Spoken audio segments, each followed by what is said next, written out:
Wes called me up and he said, I got these 20 pages, should I send them? I said, yeah, send them. And I said, wow, I love it. And it was basically the intro of Zaza and the first sequence with his daughter. And it was just so rich in detail and original and funny and sad. It was just so layered. I mean, as an actor, you're looking for parts like this. And when they come, you just bite, and don't let go. So I was quite flattered with the part, and so it was a no-brainer, really. A man who's a big tycoon businessman, who right off the bat, he's got enemies. We know he's got enemies. And in order to save his family fortune, he brings his daughter to be his heir. And we quickly find out that he's got 10 kids and his daughter is the oldest one. And we quickly find out that he's neglected his daughter. He hasn't seen her in the last maybe 10 years or so, or 6 years. And, so through that, he lets her know why he's summoned her.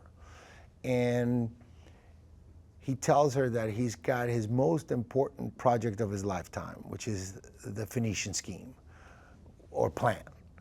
And what it is he's building some dams and some train tracks, and he's building this kind of like a city in the middle of the desert, kind of like maybe Las Vegas, once upon a time, something like that. It's a big project, and so he's telling her how this is going to be done, and she's doubtful about this plan and about him as well. And then suddenly his enemies start changing the game.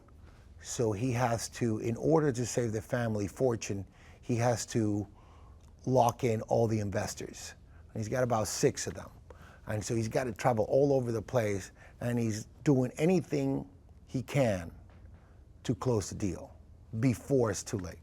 Play with the best. Here we are, we have Tom Hanks, Bryan Cranston, Riz Ahmed, Jeffrey Wright, Matthew Amerique, Scarlett Johansson, Benedict Cumberbatch, and then you have Bill Murray, Willem Dafoe, F. Murray Abrams. There's so many actors that come into Hope Davis. You have so many great actors that come in to do. Some of them are little parts, and everything just gets better. It's just all the scenes get better because of the talent that and Wes attracts, but it's also his writing. And his filmmaking. Let the inner child play, and I think as an actor you always have to tap into that. And I think in a Wes Anderson movie, it's a great place. It's a great playground. Body of work. The team he has that I've worked over the years with him as well, his vision. And I think his writing is just extremely human. Even though these characters are bigger than life, but they're very human, and they're sad, they're funny, they're dangerous. There's so much to play in there. And maybe sometimes the best thing is to do nothing, because the writing does it for you. That I kind of like learned quick. It's just like let the words take me. But I think it's all of that, and also the atmosphere that he creates. He creates a very family-oriented type of atmosphere on the set and off the set. Amazing to see the sets, you know, it's really incredible to walk in, read something, and then go in and then maybe see it in the storyboards and then see it in person. Maybe like seeing pictures of Rome and then going to Rome. It feels a little bit like that, you know, where you just see you know, a painting, you read about a painting, you see it on a photograph, and then you see it in person. And that's kind of like how it feels in a way with Wes. You read it, then you see it in the drawings, and then you actually see it three-dimensionally, and you're in it. And that's, it's trippy, you know, it's trippy. And it's great. It helps your interpretation. Through the picture, she will, in little moments, she will make him realize things and make him understand things and make him see his own faults. And in the end, it is that relationship between father and daughter that turns Sasa into a better human being. I think Sasa is always going to be a little bit of a rascal, you know. He's always going to be a human being. But I think at the end, he gets what I think he was not aware of, but I think he was, which is he wanted to have a second chance for all the time he wasn't there for his daughter. In the end, she gives him that second chance. And he realizes that what's important is you know, family, not so much the material stuff. Even though at the end he's still trying to make money, but what's important is, in order to be happy, you just have to be happy with yourself and the ones you love and the ones that you should love. And I think that's if there's a moral to the story, or one of them, I think that's one of them. Well, you know, Mia, you know, she knew every line, everyone's line. You know, she was very prepared. Which was nice to have an actor that is, you know, sometimes she might even correct some of my lines. And she's super talented, and, you know, you know, just great. Her presence is very strong, so she was not intimidated by Jaja. And Michael is super funny. He's just super funny to be on the set, you know, and you know, he's terrific also, and also, but you know,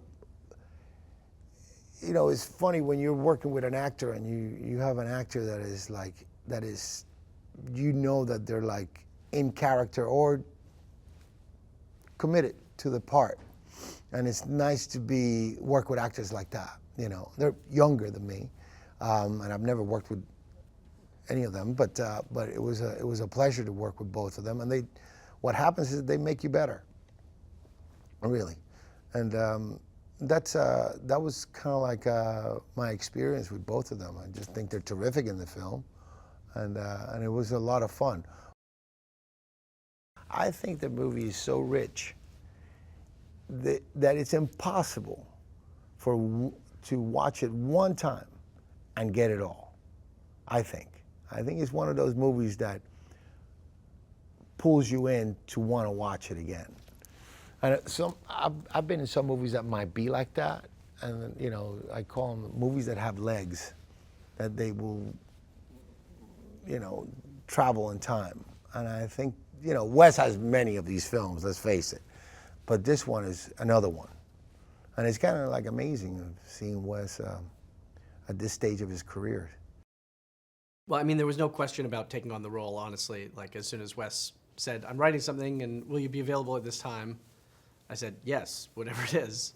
And then reading it, I mean, it was so fun to discover, first of all, this sort of whole world and kind of movie that it is, this sort of like romp and this adventure, this sort of episodic adventure of these characters, you know, traversing this country. And the character just had so much fun stuff to do. It was just the greatest gift, really. The story is of Zsa Zsa Korda, who's the I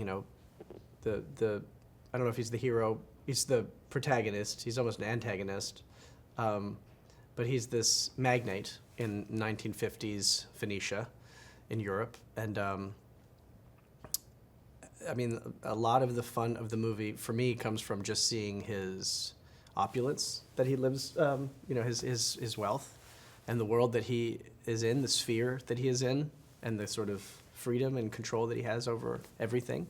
And the story is following him trying to pull together this scheme that he's been plotting, which is a very involved, comprehensive scheme involving dams and railways through mountains, and how to make it profitable and not have it collapse in on itself. Bjorn is brought in because Zsa Zsa always keeps a tutor on hand. He's a man of like insatiable knowledge appetite, and he's always got a tutor teaching him about, like engineering or chemistry or what have you, or in my case, insects.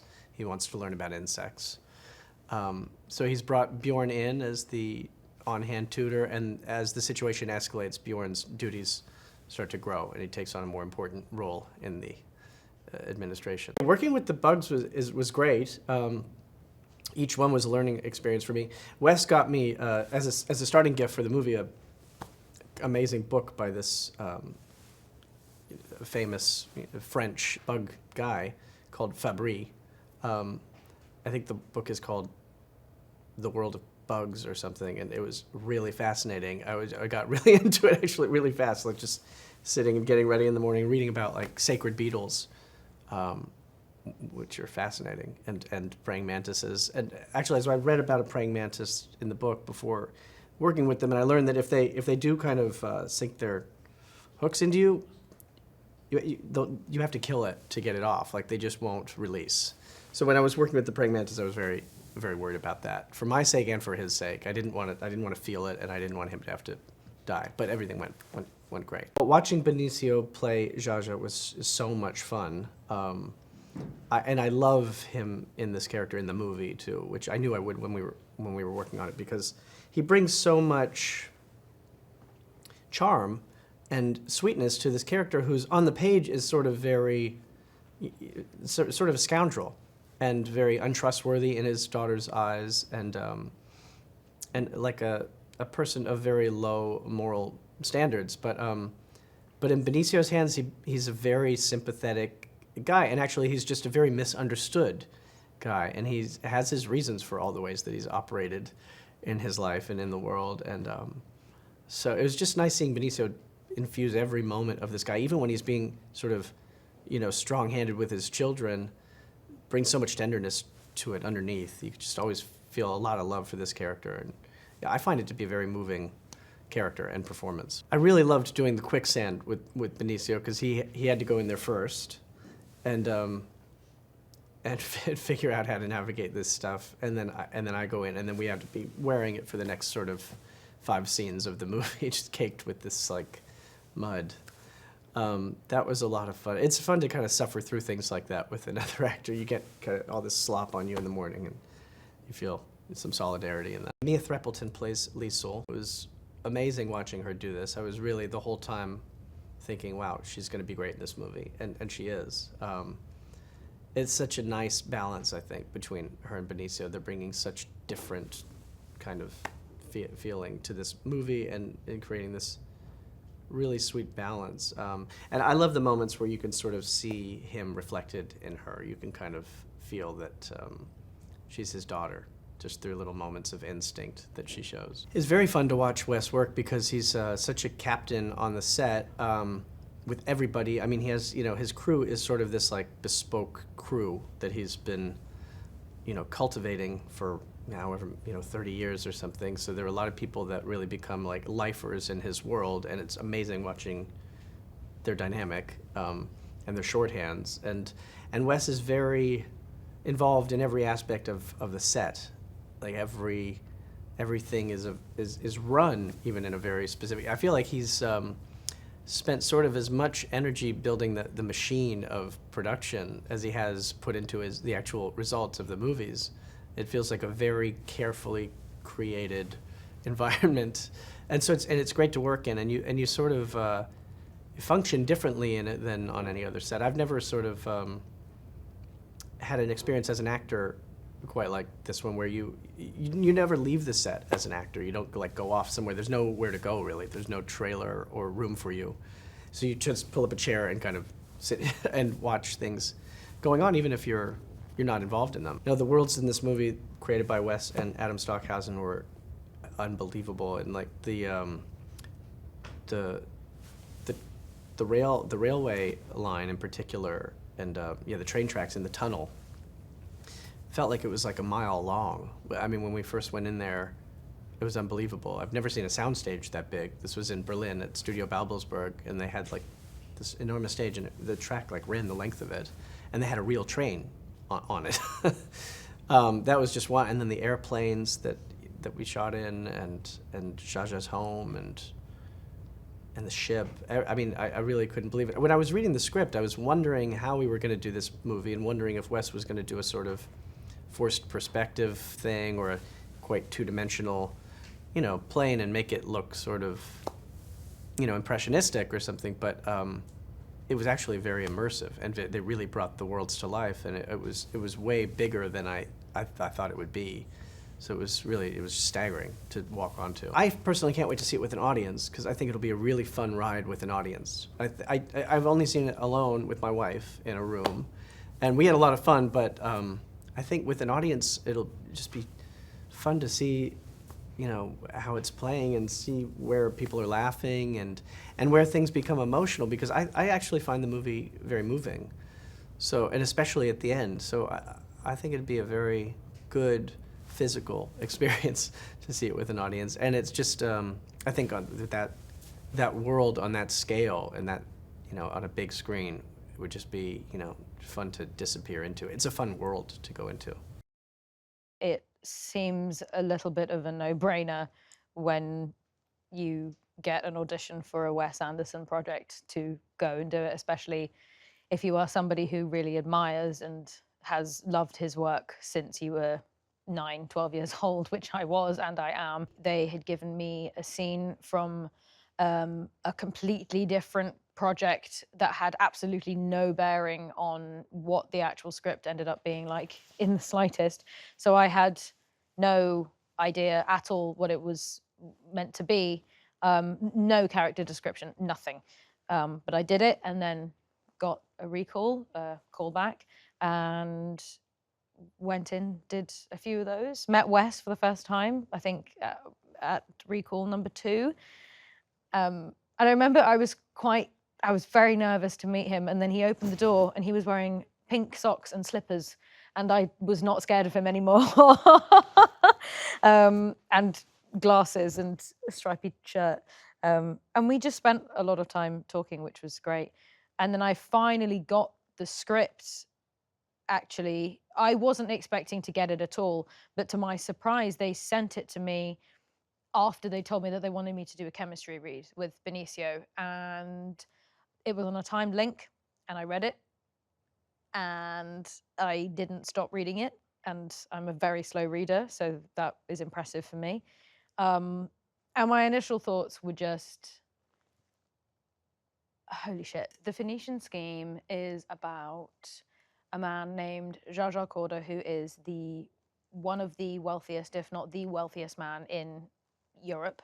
And over the course of a slightly undetermined amount of time, some assassination attempts have been taken against him.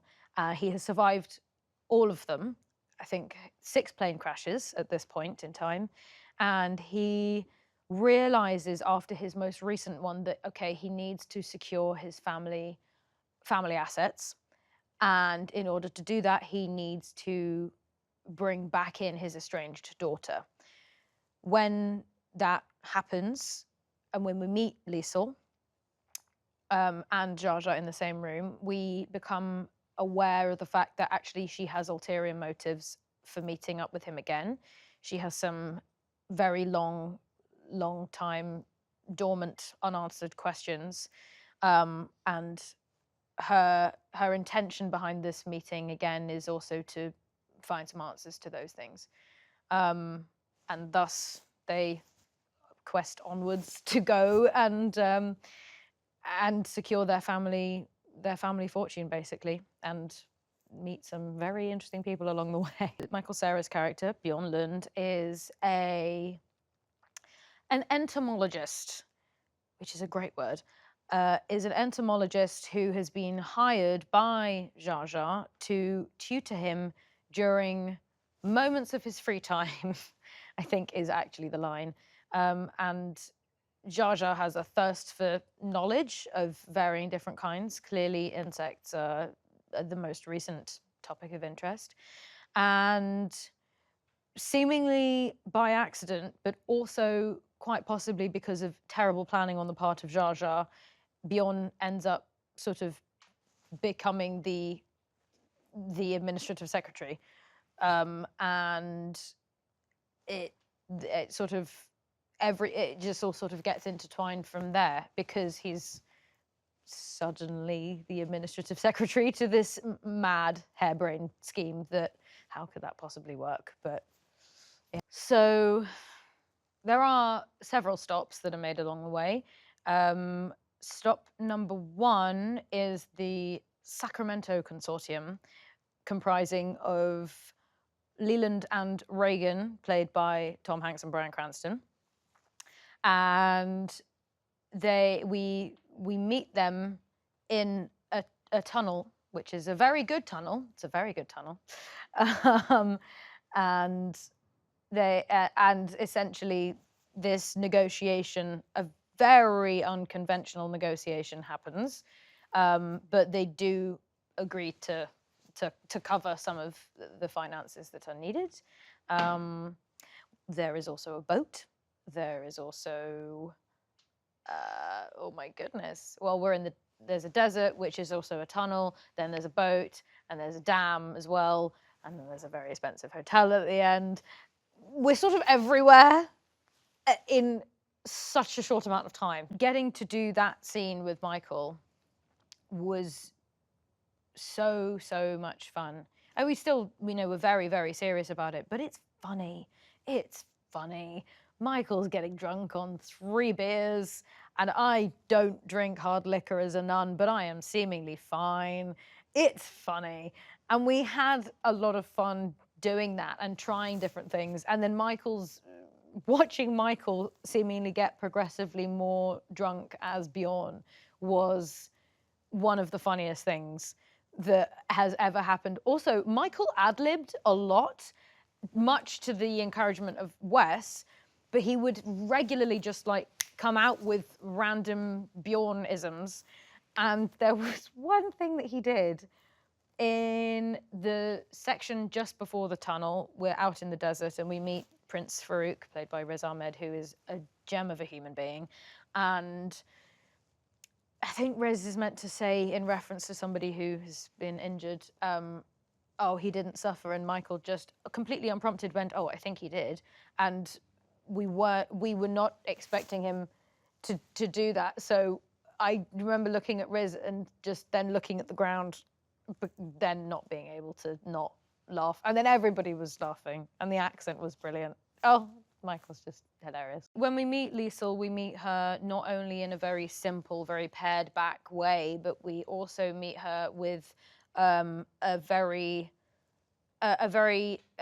minimal lifestyle around her. Simple pleasures is her lifestyle. And her pipe, which is sort of just, a thing that she has, is replaced with a much later on, we actually don't see this until infinitely later on in the film, is replaced by this beautiful, incredible, ridiculously gorgeous pipe that was made by Dunhill with semi-precious stones in it. And it just was it was a proper corncob pipe. It was amazing. And then as she's beginning to live with Jar Jar and becoming more and more involved in his scheme, he also replaces her normal rosary with a secular rosary, which was made by Cartier, which was terrifying to hold, but which was a beautiful, beautiful item. And I think those two objects are somewhat representative of her, of her, not her transformation, but sort of her journey of realization about who she is and actually what it is that she wants. Working with Wes is an experience that I will never forget as long as I live. He is the kindest, most brilliant, creatively minded person that I have ever had the fortune to encounter. If I hadn't have got the job, just meeting him would have been enough. His clarity and expression of clarity around what it is that he wants is something that I have never experienced to that level before. He does many, many, many takes of things. And there is a very good reason why he does that, because he knows exactly what it is that he wants. And he knows exactly how to get those things.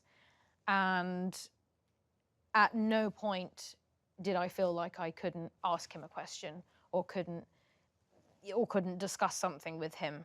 He's